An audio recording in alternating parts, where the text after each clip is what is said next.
can call us wrong, but don't call us weasels. We are not weasels. We are honest people, and we did this in that way. Whether you disagree or agree with the result, this was done the way you would want it to be done. What concerns me, Director, is when you have 5 immunity agreements and no prosecution, when you are allowing witnesses who happen to be lawyers, who happen to be targets, to sit in on an interview. That is not the FBI that I used to work with. I hope someday when the political craze is over, you will look back again on this, because this is the FBI you know and love.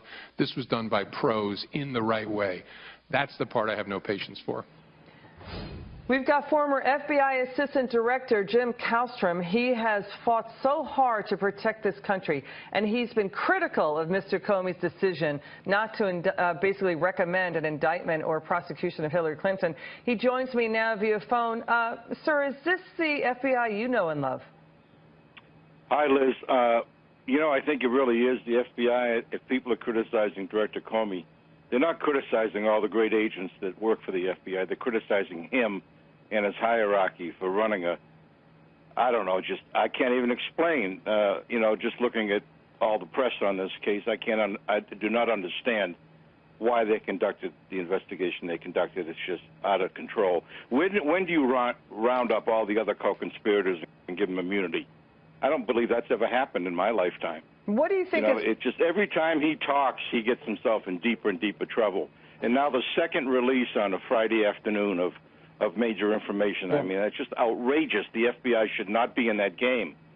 What do you think is happening behind the scenes at the FBI?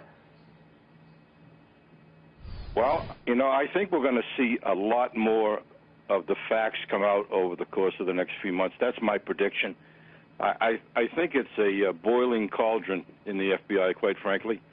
And I think, it's just my opinion. I have no inside information on this, but I have been contacted by literally hundreds and hundreds of people about this case, a lot of which are retired agents and a few that are on the job now that weren't part of this investigation, but are just so upset about the fact that he, whether he's tried or not, I used to think he was a great guy. I recommended to Judge Pataki that he be the U.S. Attorney in New York.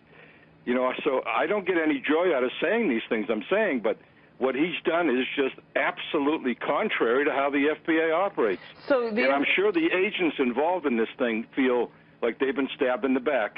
So they're upset about mishandling of classified information, I gather. And do you think there's been political pressure put on Mr. Comey?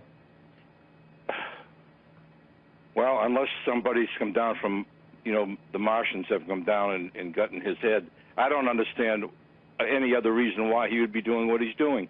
Since when the Congress sends a letter to someone, a subpoena and a letter identifying them not to destroy any evidence, and then after the fact, they summarily destroy all this evidence, that's obstruction of justice. That's a federal felony. And that's been conducted by numerous people. When do you have people who are potential co-conspirators in the interview with the main conspirator? When does that ever happen? And when do they call all the shots? I mean, I think it's just an outrageous series of events that's taken place.